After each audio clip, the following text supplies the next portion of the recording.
World heritage area हायुङारि मानास हाग्रामायाव फिन आरोबाव दावबायारिनि गारिखौ होसोदों मासे गिदिर गान्दाया।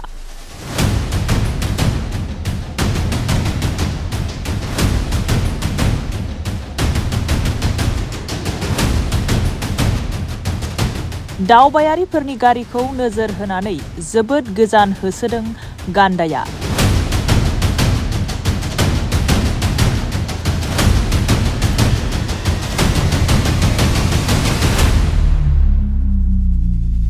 गारियाव थानाय सासे दावबायारिनि केमेरायाव सेबखांजादों गारिखौ नोजोर होनानै गान्दाया होसोनाय होस्रिख्रावनाय नुथाय।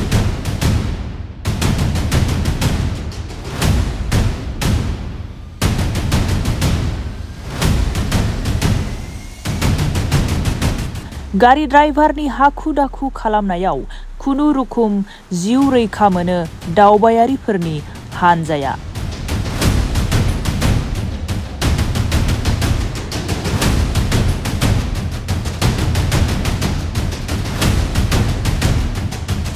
हायुङारि हाग्रामानि बासबारि रेन्जआव बे जाथाया जादों।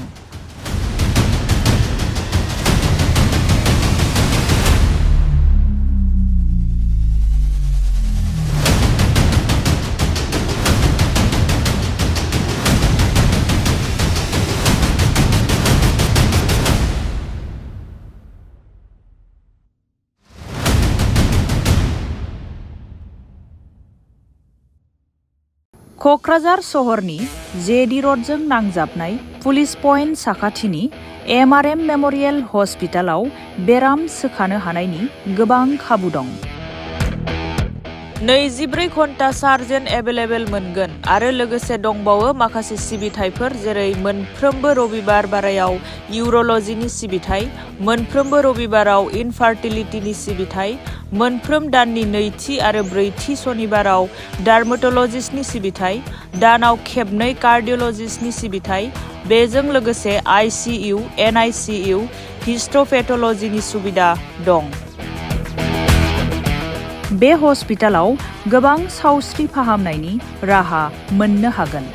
बे हस्पिटालाव दं critical care medicine, paediatrician, general medicine, OBS and gynae, general surgeon, orthopaedics, ophthalmologist, anaesthetist, radiologist, pathologist, cardiologist visiting, emergency medicine, neurosurgeon visiting, residential medical officer, physiotherapy, diabetology, surgical gastroenterologist, urologist visiting, ENT, neuropsychiatry, dermatologist visiting, histopathological department आरो बे हस्पिटालाव आबुङै automatic कम्पिउटाराइज्ड लेबरेटरीनि खाबु दं।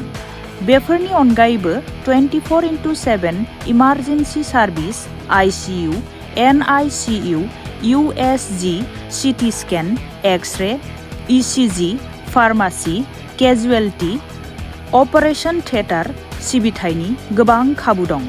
बांसिनै मिथिनो थाखाय call खालाम 9365502048 9854081 948।